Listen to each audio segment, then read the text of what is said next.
bagaimana pengalamannya nanti menuju ke puncak melalui Jalan Cibalok. Ini merupakan salah satu alternatif yang akan kita gunakan. Jika saya lihat di Maps, ini masih ada beberapa opsi untuk exit di atas dan bisa kita coba untuk menuju ke arah puncak.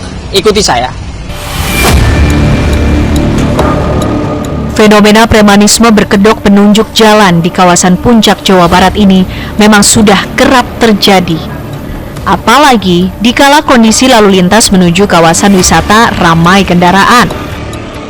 Banyaknya pengguna jalur alternatif membuat beberapa orang memanfaatkan untuk mengambil keuntungan. Ya pemirsa, memang jalan alternatif ini akan seperti ini. Jalannya tidak terlalu lebar, bahkan di beberapa bagian jalan ini hanya muat untuk pas satu mobil. Sedangkan jalur ini juga tidak one way. Ini bisa dari arah atas, bisa dari arah ke bawah. Tadi kami sempat berpapasan bersama mobil yang berada atau berasal dari atas. Ini memang cukup sulit seperti itu untuk dilalui. Namun ini masih bisa dilalui, dan sepanjang perjalanan juga jalurnya naik turun seperti itu yang harus waspada, apalagi di bulan Desember menjelang akhir tahun ini sering sekali terjadi hujan, dan harus sering-sering memantau bagaimana kondisi yang ada di Maps karena jalannya cukup bercabang, dan di Maps terlihat lebar jalannya sama, namun jika nantinya telat belok atau salah belok akan bertemu jalan yang cukup kecil dan cukup sulit untuk berbalik arah.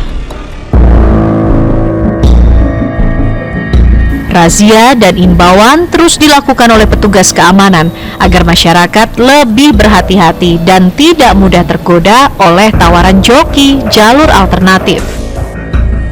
Bayang-bayang menyeramkan saat melalui jalur alternatif di kawasan Puncak Jawa Barat ini pun kini telah menghantui kalangan masyarakat luas. Menurut pengamat sosial UNJ, Syaifuddin, fenomena seperti ini tentunya akan memperburuk citra suatu daerah dan akan berdampak pada kunjungan wisatawan ke daerah tersebut. Peran aparatur pedesaan dan juga pemerintah daerah harus muncul untuk antisipasi maraknya premanisme dari oknum warga. Kebanyakan oknum-oknum pelaku joki penunjuk jalan ini mereka yang tidak memiliki pekerjaan tetap dan bahkan cenderung pengangguran.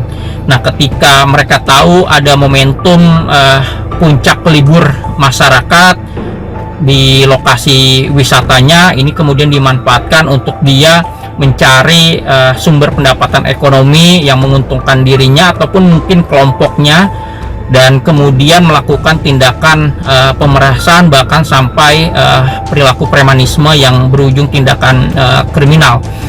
Nah, faktor yang kedua ini kurangnya pengawasan dari pihak setempat. Pihak setempat di sini bisa tadi peran serta dari BUMDes, terus dari Pokdarwis maupun dari petugas keamanan. Peran serta dari semua elemen diharapkan bisa menciptakan keamanan dan kenyamanan dalam upaya melakukan pencegahan premanisme. Kewaspadaan tetap harus ditingkatkan dalam menggunakan jalur alternatif.